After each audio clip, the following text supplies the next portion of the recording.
Bienvenidos una vez más a Evangelio Bíblico. A continuación te presentamos una prédica del pastor José Manuel Sierra. Recordemos que la palabra de Dios es muy importante para nuestras vidas, ya que nos ayuda mucho en nuestra vida espiritual, así como para crecer y madurar.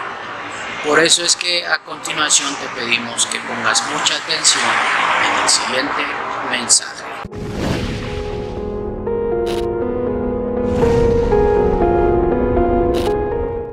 Al mensaje anterior. ¿No? ¿Cuántos se acuerdan? ¿Qué hago? ¿Repito el del domingo pasado o doy uno nuevo? Anderson, ¿qué hago?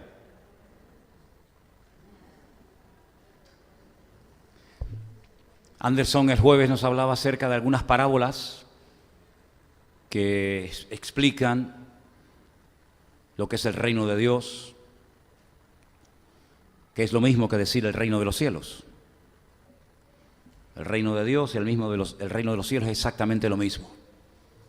Es el gobierno de Dios entre nosotros, gobierno del cual salió el hombre al principio de los tiempos, cuando prefiere ponerse bajo el gobierno de Satanás, cuando le cree más al diablo que a Dios, cuando el diablo le dijo no morirás, Dios le había dicho sí morirás, pero él prefirió creerle al diablo antes que a Dios. Esa es la realidad. Cuando pecamos, cuando desobedecemos a Dios, le estamos haciendo más caso al diablo que a Dios. El diablo viene con ofertas, el diablo viene con regalos, con propuestas, y cuando las aceptamos, le estamos haciendo más caso al diablo que a Dios. Eso es el pecado, aceptar las ofertas del diablo creyendo que son mejores que las promesas de Dios. Fuerte, ¿no? Fuerte.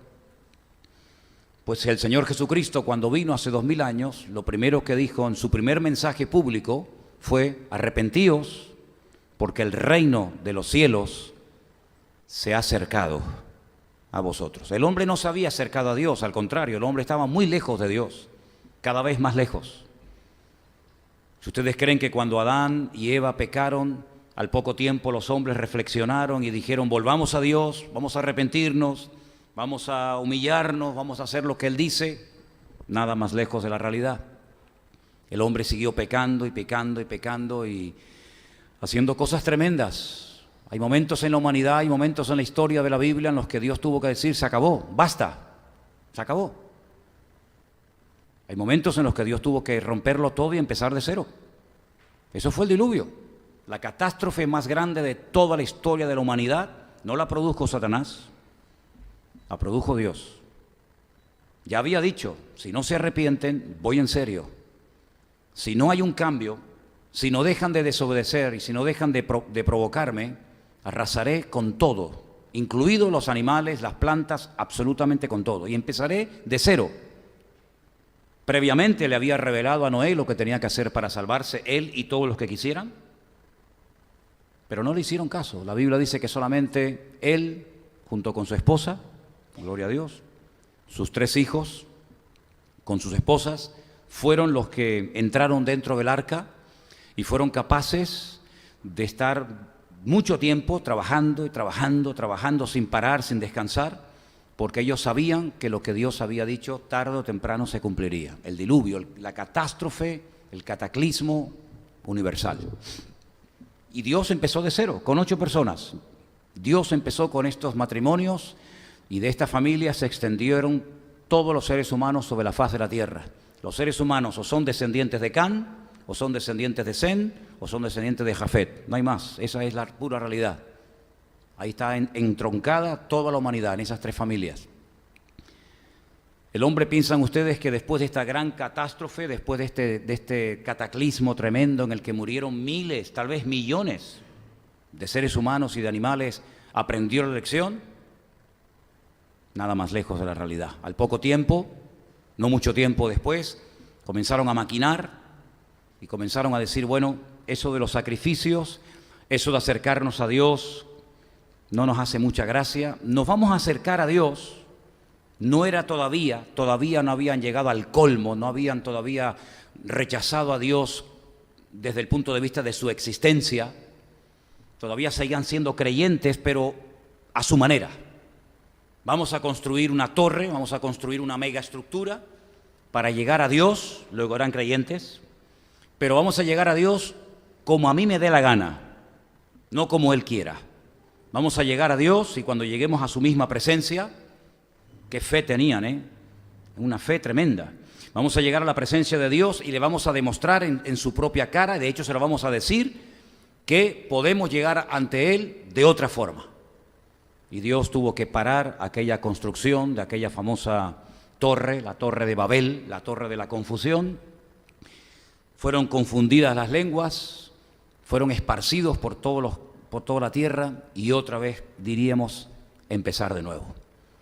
Y así a lo largo de la historia el hombre tratando de echarle un pulso a Dios, hasta el día de hoy, hasta el día de hoy.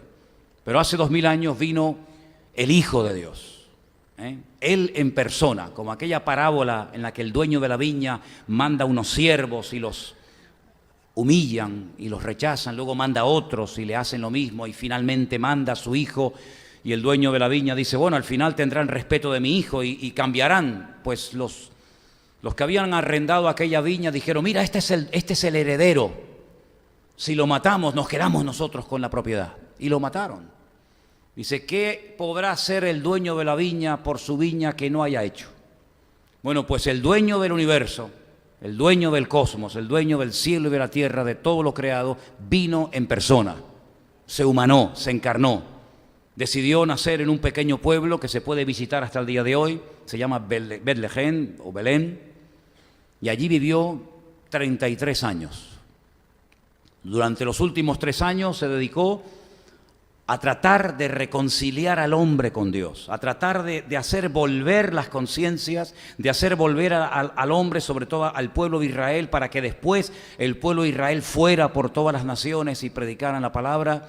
Pues él intenta acercar el reino, no lo podía todavía establecer. ¿Cómo va a establecer Dios el reino si todavía ni siquiera creían en él? Pero él se acerca, sana a los enfermos, limpia a los leprosos, resucita a los muertos, da una serie de enseñanzas extraordinarias y todo con la intención de acercarse al hombre, de acercarse a la humanidad, de acercarse a las personas. ¿Y qué hicieron al final los seres humanos? Lo mismo que en la parábola con el hijo del dueño de la viña. Lo mataron, lo crucificaron y le dijeron, no queremos saber nada de este Mesías. Es increíble porque si estudias la historia del pueblo de Israel, y yo continuamente estoy leyendo cosas acerca de este pueblo, después vinieron muchos Mesías, muchísimos Mesías.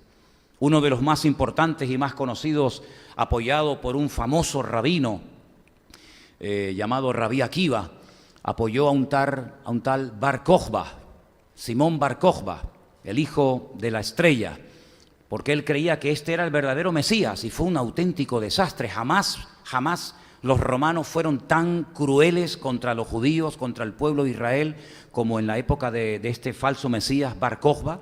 Se demostró que no era un falso Mesías, ganó una pequeña guerra, los judíos creyeron en Jerusalén que el imperio romano había sido derrotado, pero los romanos, a través del emperador Adriano, vinieron y, hermanos, arrasaron con todo.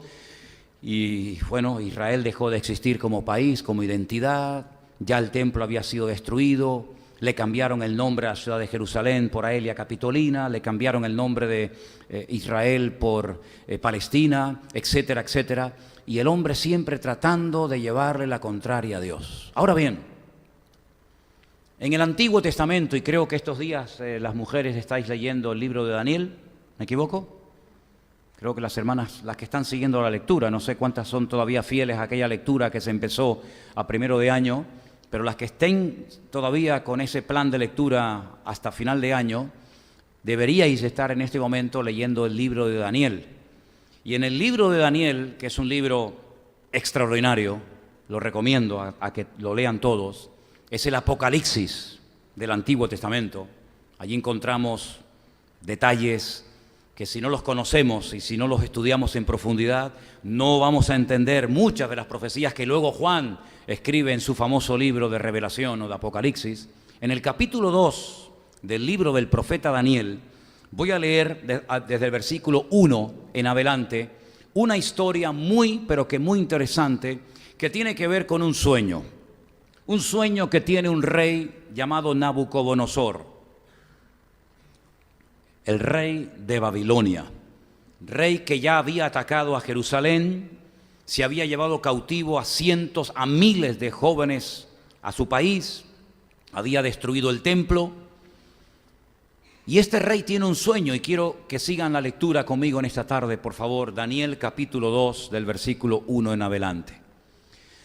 En el segundo año del reinado de Nabucodonosor, tuvo Nabucodonosor sueños, y se perturbó su espíritu, y se le fue el sueño.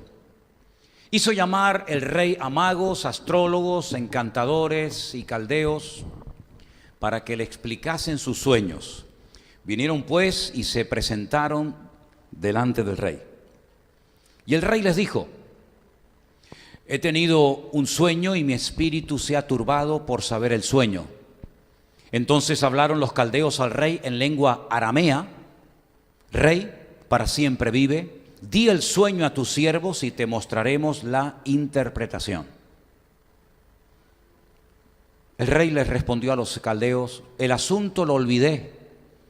Si no me mostráis el sueño y su interpretación, seréis hechos pedazos, y vuestras casas serán convertidas en muladares, es decir, en estercoleros, en basureros. Si me mostráis el sueño y su interpretación, recibiréis de mí dones y favores y gran honra. Decidme pues el sueño y su interpretación. Respondieron por segunda vez y dijeron: diga el rey el sueño a sus siervos y le mostraremos la interpretación. El rey respondió, dijo: yo conozco ciertamente que vosotros ponéis dilaciones, porque veis que el asunto se me ha ido. Si no me mostráis el sueño, y una sola sentencia hay para vosotros. Ciertamente preparáis respuesta mentirosa y perversa que decir delante de mí.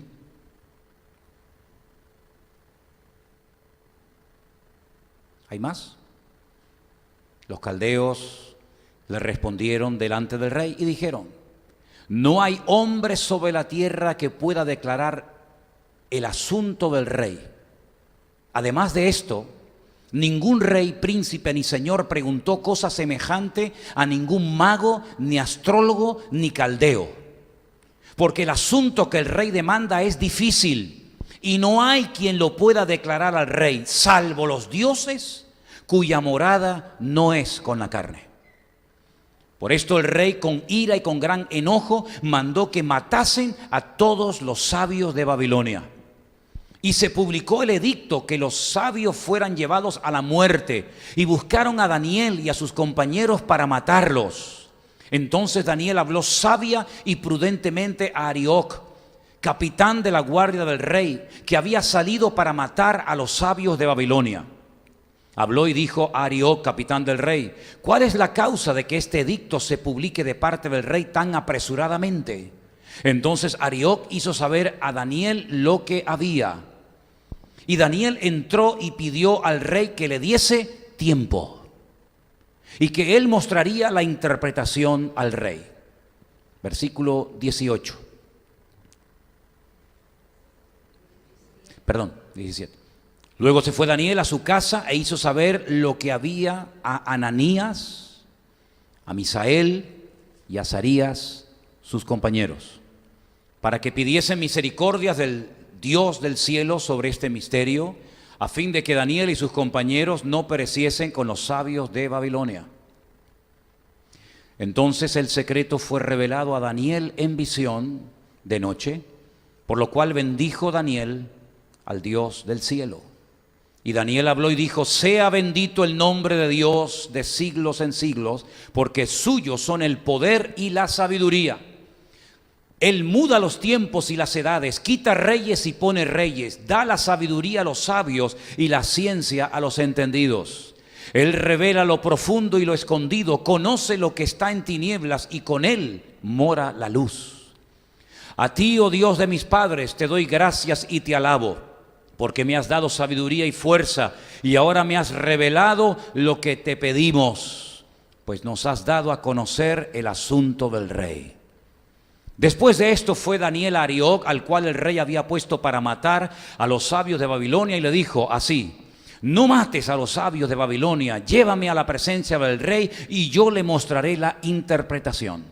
Entonces Arioc llevó prontamente a Daniel ante el rey y le dijo así: he hallado un varón de los deportados de Judá, el cual dará al rey la interpretación. Respondió el rey y dijo a Daniel, al cual llamaban Belsasar: ¿podrás tú hacerme conocer el sueño que vi y su interpretación? Daniel respondió delante del rey diciendo: el misterio que el rey demanda, ni sabios, ni astrólogos, ni magos, ni adivinos lo pueden revelar al rey. Pero hay un Dios en los cielos, el cual revela los misterios, y él ha hecho saber al rey Nabucodonosor lo que ha de acontecer en los postreros días. He aquí tu sueño y las visiones que has tenido en tu cama. Estando tú, oh rey, en tu cama, te vinieron pensamientos por saber lo que había de ser en lo porvenir. Y el que revela los misterios te mostró lo que ha de ser. Y a mí me ha sido revelado este misterio, no porque en mí haya más sabiduría que en todos los vivientes, sino para que se dé a conocer al rey la interpretación y para que entiendas los pensamientos de tu corazón.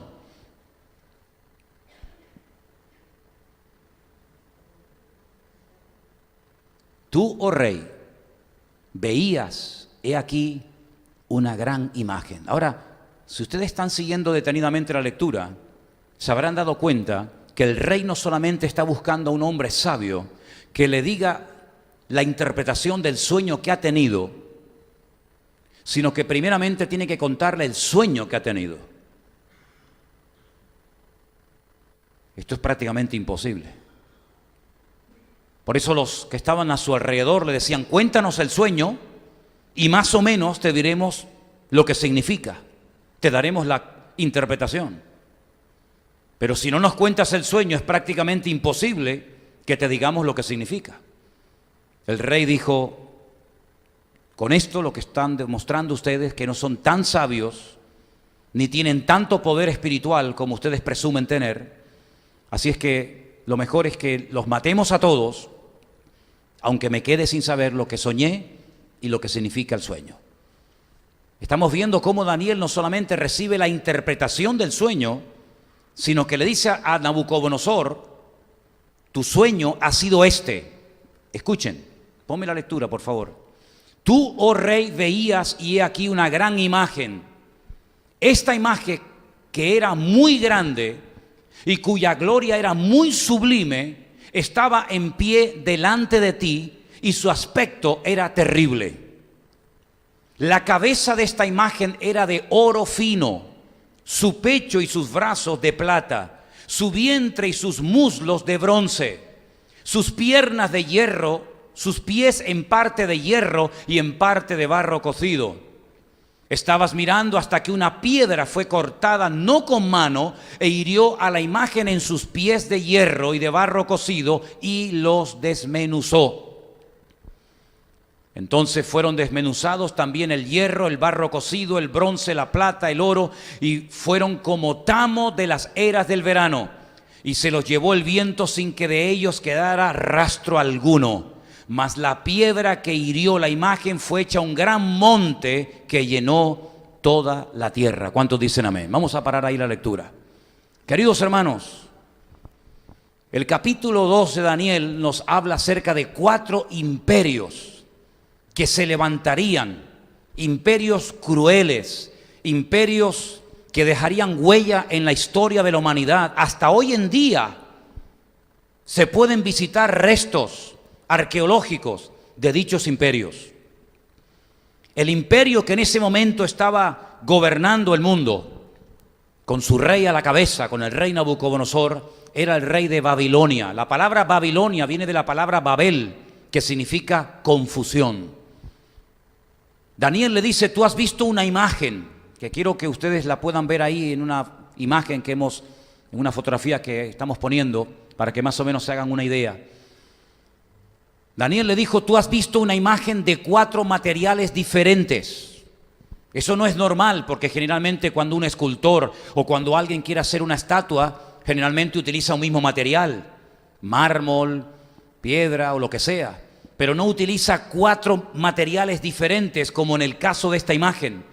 Fijaros que Daniel le dice, la cabeza de oro representa tu imperio, el imperio de Babilonia, imperio poderoso, soberbio, arrogante, que después Daniel, tiempo más tarde, tendría un sueño y lo vería en forma de león con alas. Así que cada vez que vean en lo alto de un edificio o en la fachada de un banco, de una casa grande o importante, un león con alas, es el símbolo de ese imperio que ya no existe, que era Babilonia, que estaba entre los ríos Tigris y Éufrates. El país que hoy en día estaría más cerca del territorio, de la capital del imperio de Babilonia, sería hoy en día Irak, ¿vale? Pero Daniel le dice, cuando tú mueras, después de un tiempo, y tu reino deje de existir, se levantará otro reino, que será el reino de los medos persas. Los medos hoy en día y los persas siguen existiendo, aunque no como imperios. Los persas hoy en día son los iraníes, los de Irán. Y los medos ni siquiera tienen tierra, son los famosos kurdos, de los cuales se está hablando mucho hoy en día, porque están tratando en Siria de apropiarse de un terreno para ellos poder también tener su propio país. Así que los medos persas, los kurdos, los iraníes hoy en día, se levantarían después del imperio de Babilonia. Pero no sería el último imperio de la historia de la humanidad, se levantaría un tercer imperio, también tremendamente poderoso, representado en este caso por el bronce. Así que el oro es Babilonia, la plata son los medos persas, el bronce sería el imperio de Grecia, un imperio enorme.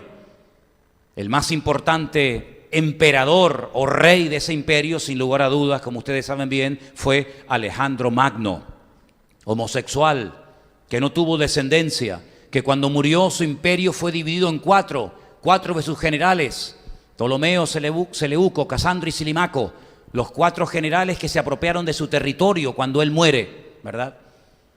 El Nuevo Testamento fue escrito en el idioma de ese imperio, en griego. La cultura griega hasta el día de hoy ejerce una influencia en nuestro estilo de vida tremendo. Esta proliferación del culto al cuerpo, esta proliferación de la homosexualidad, del hedonismo, del vive la vida, todo eso es parte de la filosofía de los griegos. Fíjense los siglos que han pasado, pero todavía siguen ejerciendo una tremenda influencia en la sociedad actual.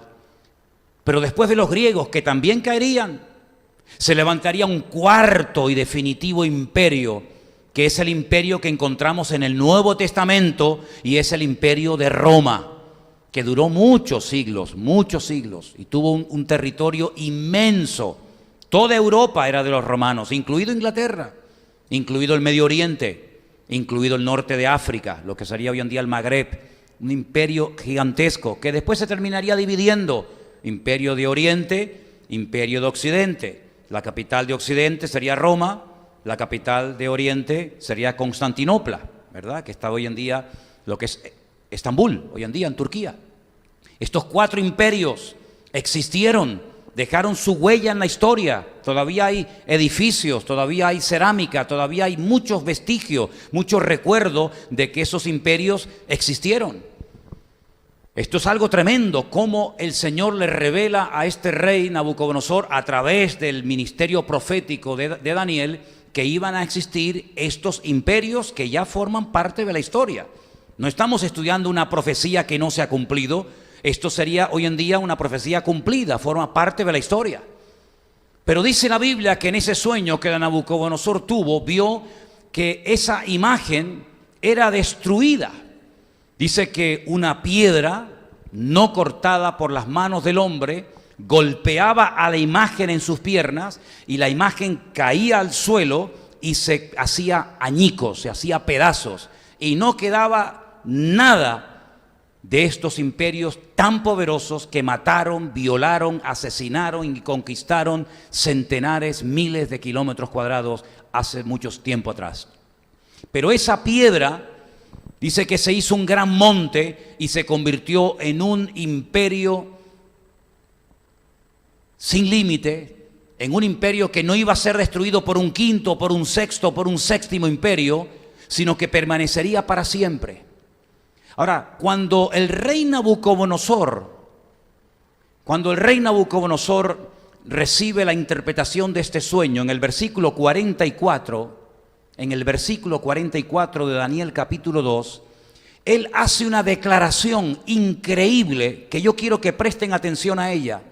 Y estas son palabras de este rey pagano y dice: y en los días de estos reyes, el Dios del cielo levantará un reino que no será jamás destruido, ni será un reino dejado a otro pueblo. Desmenuzará y consumirá a todos estos reinos, pero él permanecerá para siempre. ¿Cuántos dicen amén?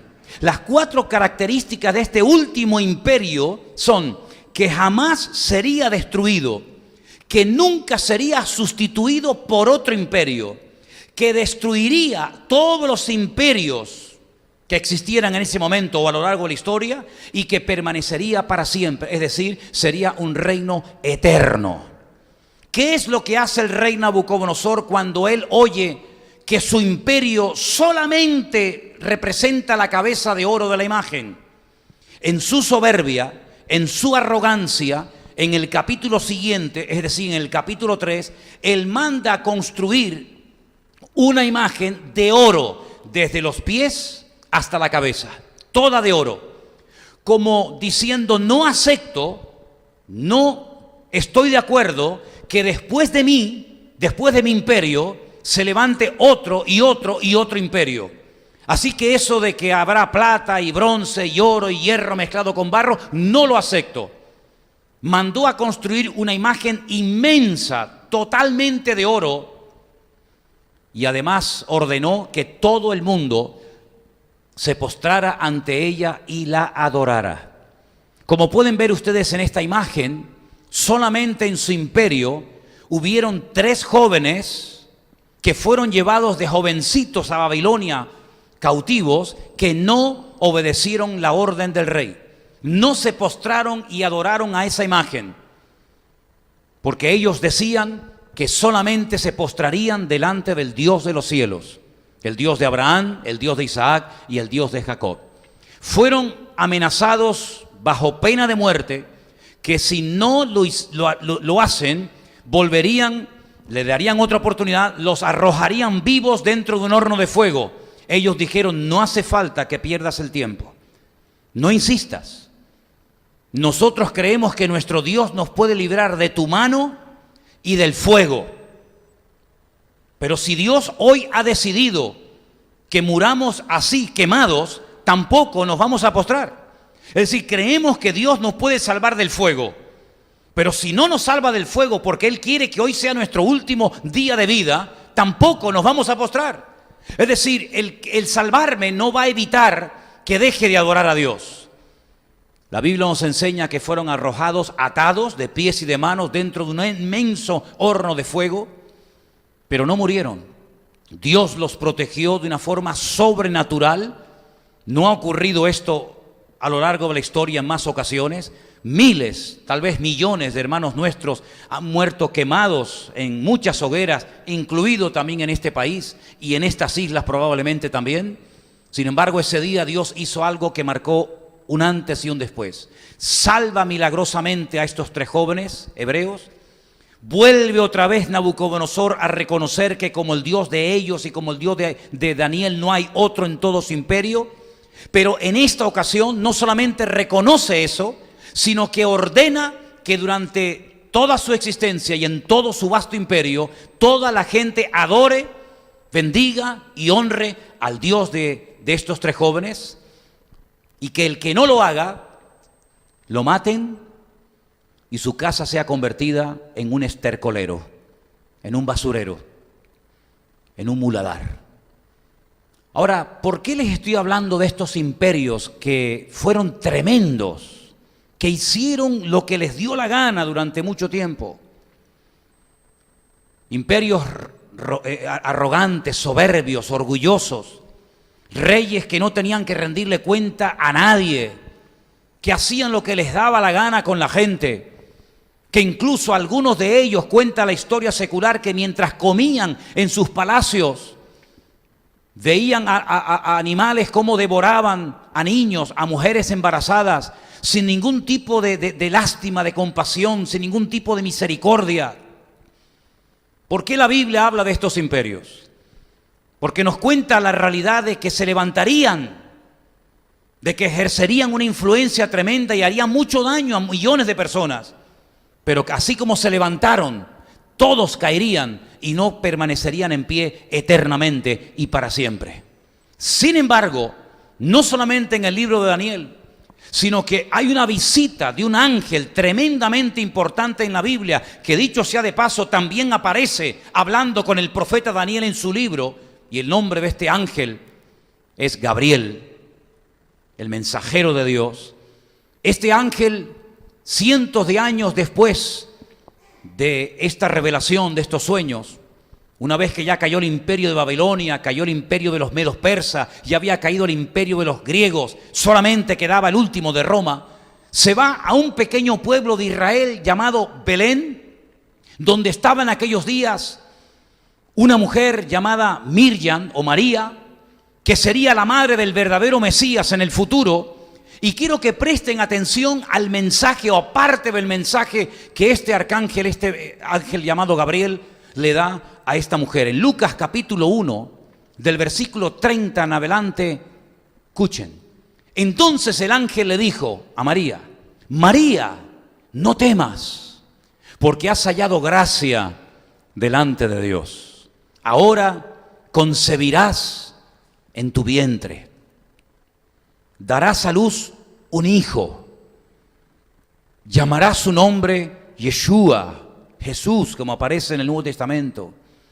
Este será grande, será llamado Hijo del Altísimo, y el Señor Dios le dará el trono de David, su padre.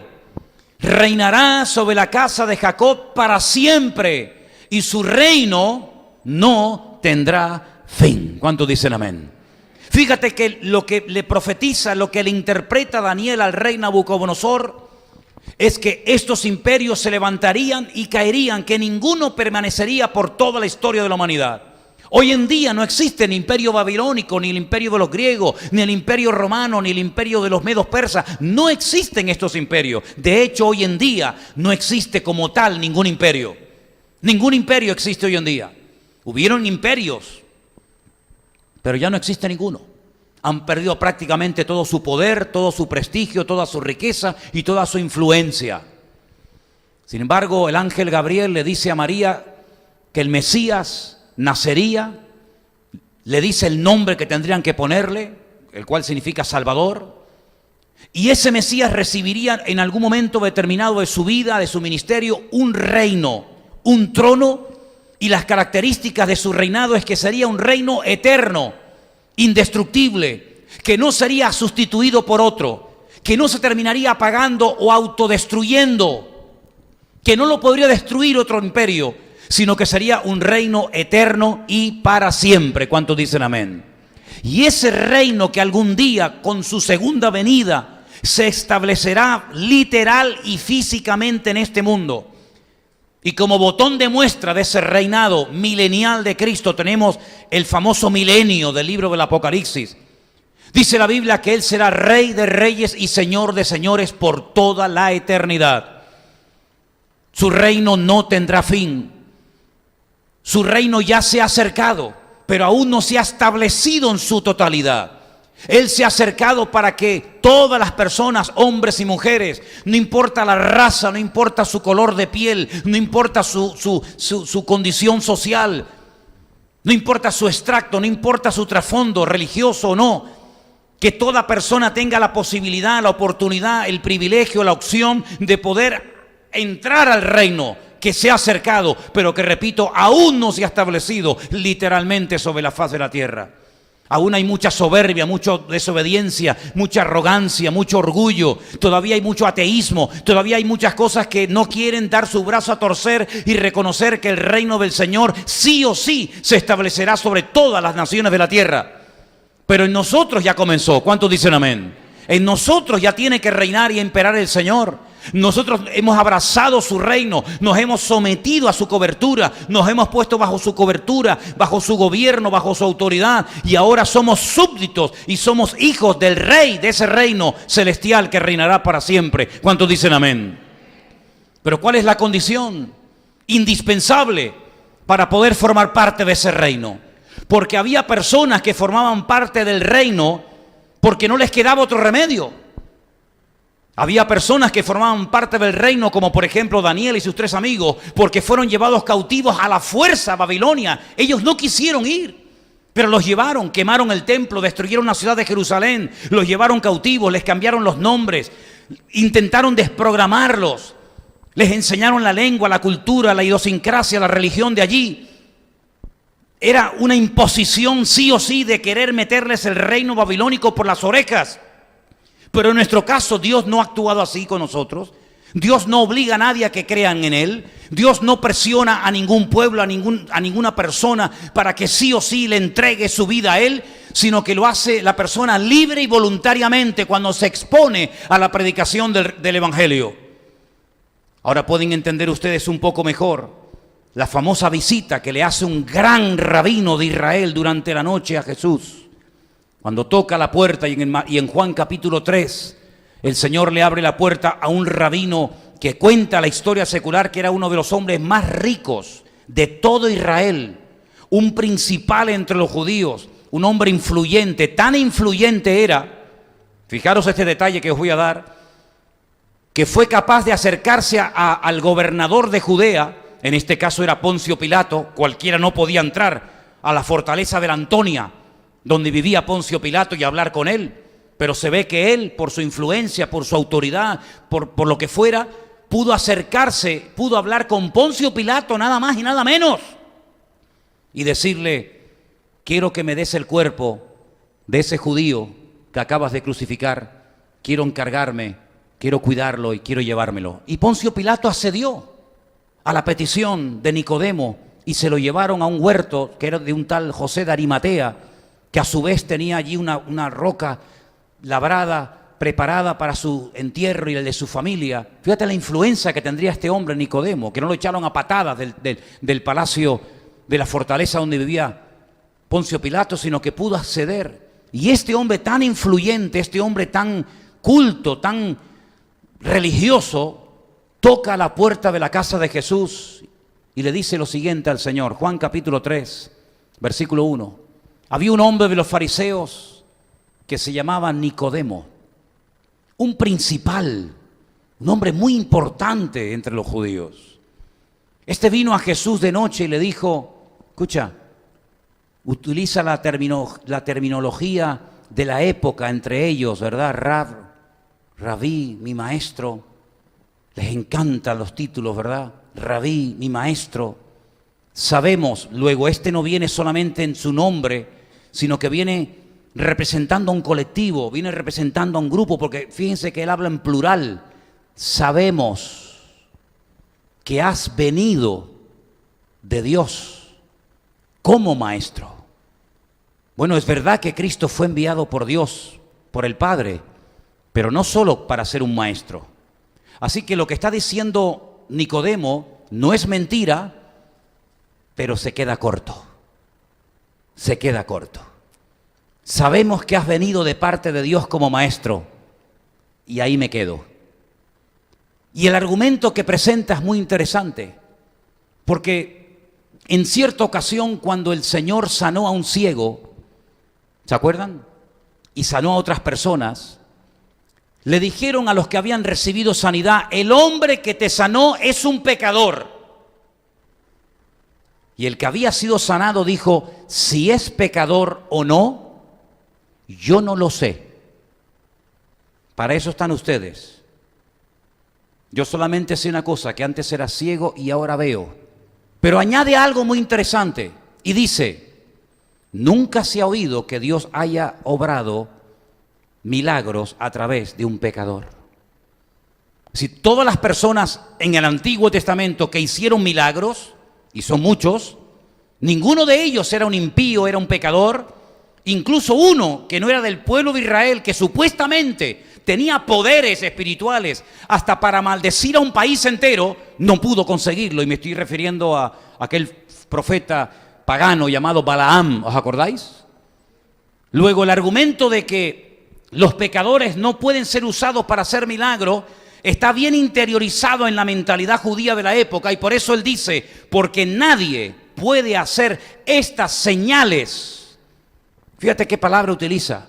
Nadie puede hacer estas expresiones de poder, nadie puede hacer estos milagros, nadie puede hacer realmente estas banderas, nadie puede hacer estos portentos tan espectaculares que marcan huella en el mundo espiritual y que cambian vidas en lo físico, en lo espiritual. Nadie puede hacer esto si Dios no está con él.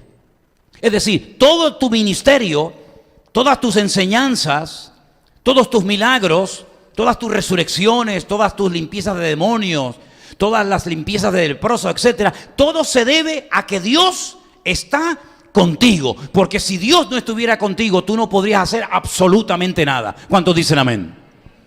No está diciendo, espera, no corras, sígueme a mí, no yo a ti. Nadie puede hacer estas señales si Dios no está con él. Pero vamos a ver, la pregunta que tenemos que hacernos aquí es la siguiente. ¿Cómo que si Dios está con él? ¿Quién es Jesucristo? Para usted, ¿quién es Jesucristo? ¿Os da vergüenza responderme? ¿Y por qué no me respondéis? Para usted, ¿quién es Jesucristo? ¿Y para ti?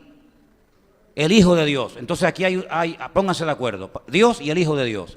Para ti, ¿quién es Jesucristo? Dios. ¿Y para ti? Dios. Allá atrás, ustedes allá que entraron ahora, Jesucristo para ti, ¿quién es, mija? No, la última de atrás. Usted sí. El Hijo de Dios. El Hijo de Dios. ¿Y Dios? Aquí tenemos que pararnos. Me da la impresión a mí. ¿Una persona puede ser hijo y padre al mismo tiempo? No. ¿Cuántos dicen que sí? Yo soy hijo y padre al mismo tiempo. ¿Tú, Anderson, también? Tú no. No. Yo soy hijo y soy padre en el mismo momento. No tengo que dejar de ser hijo para convertirme en padre. Según donde actúe y con quien hable, hablo o actúo como padre o hablo o actúo como hijo. ¿Sí o no? Pues Jesucristo también. Cuando estaba en el trono era Dios Padre. Y cuando vino a este mundo vino en forma de hijo. Pero Él es Emmanuel, Dios con nosotros. Pero no vino en forma de Dios, vino en forma de humano, con carne y hueso, con sangre, con pulmones, con arterias, con riñones, con hígado, con todo eso que usted sabe. Vino como ser humano. ¿Para qué? Porque como ser humano tenía que morir en la cruz. No lo van a matar como Dios. Tenía que morir como ser humano. Así que Él es el Hijo de Dios, claro, pero también es Dios, ¿sí o no? Porque si solamente es el Hijo y no es Dios, pues entonces aquí tenemos un problema teológico terrible. Porque estamos diciendo que Dios está por un lado, el Hijo está por otro, y aquí hay una separación cuando la Biblia dice que Dios es uno. Dios es uno. Un huevo está compuesto por ¿cuántas cosas? Por 3. Cáscara, yema y clara. ¿Sí o no? ¿En Venezuela es así? ¿También es así? ¿Tienen yema los huevos en Venezuela? Pensé que Maduro se lo había quitado. No te extrañes. En Venezuela, en Japón, en la China, en Canarias, en todas partes del mundo el huevo tiene cáscara, yema y clara. Y los 3 son un huevo. Y usted coge el agua y la mete en el congelador y se congela. Se solidifica, pero no deja de ser agua. Y la pone al fuego y hierve y no deja de ser agua, es vapor. Y se la bebe y no deja de ser agua y es líquido. ¿Qué pasa? Que depende de dónde la ponga, se convierte en líquido, en gaseoso, o en lo otro que no me acuerdo cómo se llama. Eso, perfecto, muchas gracias. Veo que están puestos en ciencia. Yo voy por otra línea. ¿Qué les parece? Sabemos que has venido de parte de Dios como Dios. No, Nicodemo, no me limites. No me limites, no vengas con piropos. Rabí, mi maestro, ay, ¿este qué quiere? Mira, cuando vengan a echarte piropos, ten cuidado con los que vienen a echarte piropos. Uf. Ay, mi pastor querido. Uy, cuidado con esta. Cuidado con esta. Ay, mi varón del Señor. Sí, déjese de varón, que cuando te tenga que decir las cosas, ya vas a ver cómo voy a dejar de ser el varón. Ya vas a ver cómo no vas a ver, ni en pintura me vas a ver. ¿Te das cuenta? Rabí, sabemos que has venido de parte de Dios, porque si Dios no está contigo, tú no podrías hacer lo que haces. Ahora el Señor le dice, qué bueno eres, Nicodemo. ¿No te imaginas lo que estaba esperando? Que alguien por fin viniera y tocara la puerta y me viniera con estas palabras tan bonitas. Ahora voy a dormir tranquilo, porque estaba necesitando que alguien viniera y me hiciera la pelota. A mí una de las cosas que más me gusta es que me hagan la pelota. ¿Sabía eso? Por favor, quita para allá. ¿Cómo le responde el Señor? ¿Cómo le responde el Señor a este que viene con estos halagos? De cierto te digo, amén, amén, se dice en hebreo. De cierto en hebreo, amén, amén. Que el que no naciere de nuevo no puede ver el reino de Dios. ¿Por qué emplea el verbo ver? Porque después va a utilizar otro. Porque los judíos sabían perfectamente que su gran rabino, al que todavía llaman Moshe Rabenu, Moisés nuestro maestro, hasta el día de hoy lo llaman así, pudo ver, pero no entrar en la tierra prometida. Dice que al otro lado del Jordán, desde los montes de Moab, Jordania hoy en día, él pudo contemplar toda la tierra prometida, pero no la pisó, no entró en ella, la pudo ver toda, pero no entró. Y el Señor le dice, el que no nace de nuevo, ni verla podrá. Pero más adelante en el verso 4 le dice Nicodemo, ¿cómo puede un hombre nacer siendo viejo? ¿Puede acaso entrar por segunda vez en el vientre de su madre y nacer? Jesús le dice, de cierto te digo que el que no naciere de agua y del Espíritu no puede entrar en el reino de Dios. Antes le dice no puede ver, ahora le dice ni ver ni entrar. Se queda a la puerta.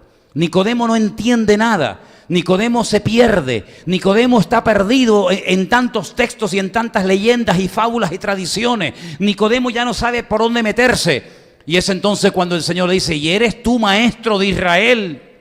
Tú eres maestro de Israel, el más importante rabino después de Gamaliel, nieto de Gilel, ¿y no entiendes lo que te estoy diciendo?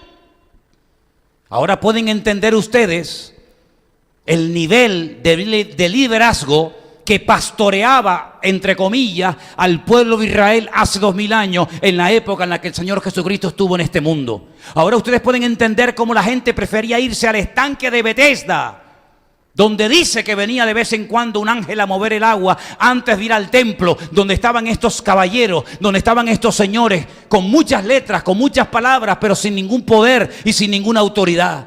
Ahora pueden entender ustedes cómo la gente era capaz de caminar días y días enteros, recorriendo todo el país de punta a punta para ir a escuchar a Jesús, porque dicen los evangelistas, porque les enseñaba como quien tiene autoridad y no como los escribas y los fariseos. ¿Se dan cuenta?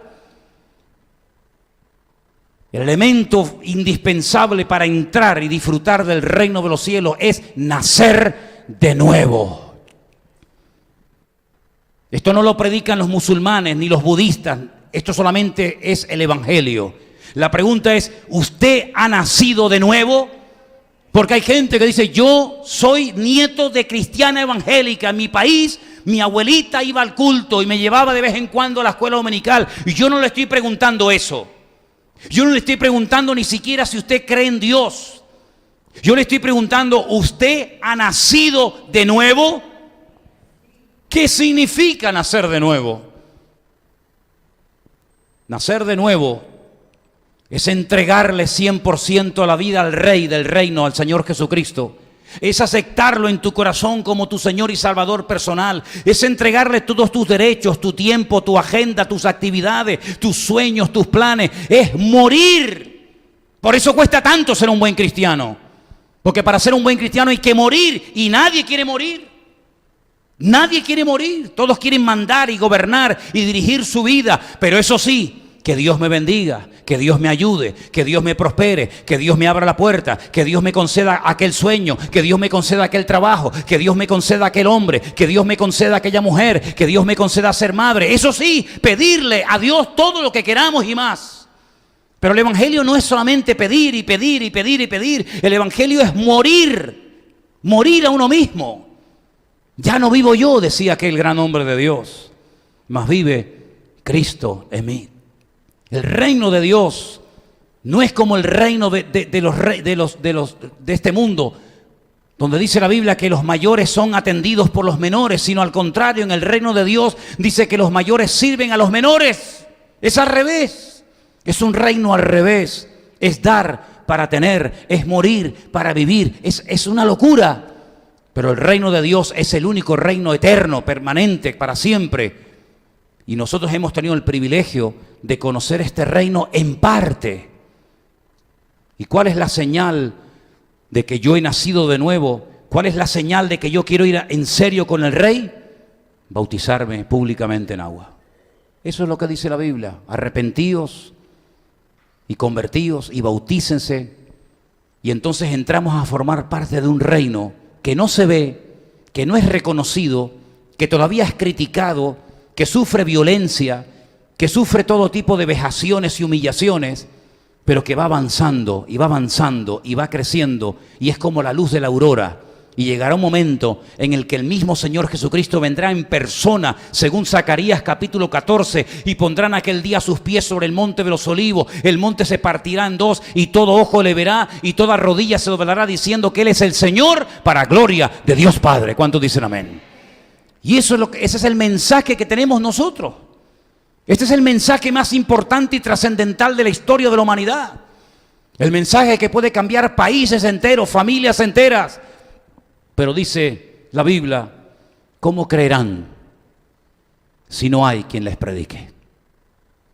El gran problema hoy en día, de hace unos 10, 15, 20 años a esta parte, es que la mayoría de los cristianos no testifican y no comparten su fe con nadie. Esa es la cruda realidad. De hecho, no para que te sientas mal, sino simplemente para hacerte pensar. ¿Cuándo fue la última vez que le hablaste a una persona del Señor y tuviste la oportunidad de presentarle el gobierno, el reino de Dios y llevarlo a sus pies para que entregara su vida a Cristo? A lo mejor ni te acuerdas. O a lo mejor algunos dirán, yo nunca lo he hecho. Y puede ser que lleves años viniendo a esta iglesia o a otra. La cruda realidad es que somos, a veces más que testigos, somos como espías. Que nos ponemos, o algunos se ponen nerviosos cuando a lo mejor entran personas diferentes, que opinan, que visten, que huelen, que actúan diferentes a ti. Sin embargo, nosotros dice que deberíamos ser luz, somos embajadores de ese reino. ¿Qué es un embajador? Un hombre que lo ponen en otro país para que represente a su país. Y eso somos nosotros, dice la Biblia, embajadores de un reino, embajadores de Dios. Por eso nuestra forma de pensar, de hablar, de actuar, de opinar, etcétera, tiene que ser completamente diferente, porque no nos representamos a nosotros mismos. No representamos al ministerio Vida Nueva, no, representamos a nuestro Dios. Y por eso tenemos que dejarlo en buen lugar, para que la imagen que proyecta nuestra vida sobre Él, sobre el reino de Dios, sea una imagen correcta y no sea una imagen de decir, pues si esto es el reino de Dios, yo no quiero saber nada del reino de Dios. Por eso, queridos hermanos, en esta noche, a la luz de estas escrituras, de estas profecías cumplidas, de reinos tremendos que se levantaron, pero ¿dónde están? ¿Dónde están? Nada, no existe nada. Escombros, ruinas, nada, restos arqueológicos, nada más. Ante esta realidad de cómo los imperios crecieron y se hundieron, también les presento la realidad de que el reino de Dios ya está entre nosotros. Y tenemos que anunciar las virtudes de aquel que nos llamó de las tinieblas a su luz admirable. Y aprovechar el tiempo y pedirle al Señor que nos dé oportunidades para poder compartir lo que Él es para nosotros y lo bueno que ha sido con nosotros. ¿Cuántos dicen amén? Vamos a orar en esta tarde, hermanos. Ahí donde estás, cierra tus ojos y recuerda esto. El reino de Dios no tendrá fin. ya está entre nosotros. Ya está entre nosotros. Ya el Rey ha venido y ha puesto su presencia en nosotros. No es algo que no se ha cumplido, algo que no ha sucedido. Es una realidad, es un hecho. Él ya vino. Él ya vino. Y Él ya ha comenzado a reinar en nuestras vidas. Que cada día reine más. Por favor. Que cada día nos sometamos más a Él. Que cada día el anhelo de nuestro corazón sea representarlo dignamente a Él. A veces lo hemos conseguido, otras tantas seguramente que no. Pero hay una característica de nuestro Rey que es muy hermosa y no la tuvo Nabucodonosor, ni Alejandro Magno, ni todos los Césares de Roma, y es la misericordia y el perdón. A nuestro Rey le encanta perdonar. A nuestro Rey le fascina recibir pecadores arrepentidos en su trono. A nuestro Rey le place y le satisface enormemente cuando hay personas en este mundo que le piden perdón y vienen ante Él humillados y le dicen: sé el Rey de mi vida y de mi corazón. Que Dios nos ayude a entender que tenemos un Rey de amor, un Rey de misericordia, un Rey de paz, un Rey que ha venido a darnos vida y vida en abundancia. Aleluya. No le tengas miedo a ese Rey. Ven ante Él. Ven ante Él. Porque Él siempre te aceptará cada vez que vengas a su presencia. Señor, te damos gracias en esta tarde porque tu reino ya está entre nosotros. Y quiero pedirte que cada día se extienda más en nosotros y fuera de nosotros tu reino, Señor. Usa nuestra vida para que podamos conocerte y servirte mejor, Señor. Arranca de nuestra vida toda secuela de los antiguos reinos que nos gobernaron. Costumbres, palabras, pensamientos, tradiciones, reinos que ya no tienen por qué tener ningún lugar en nuestra vida, porque ahora solamente nos rendimos al Rey de Reyes y al Señor de los Señores. Bendito seas tú, mi Señor. Toda la gloria para ti en esta noche. En el nombre de tu amado Hijo Jesús. Amén.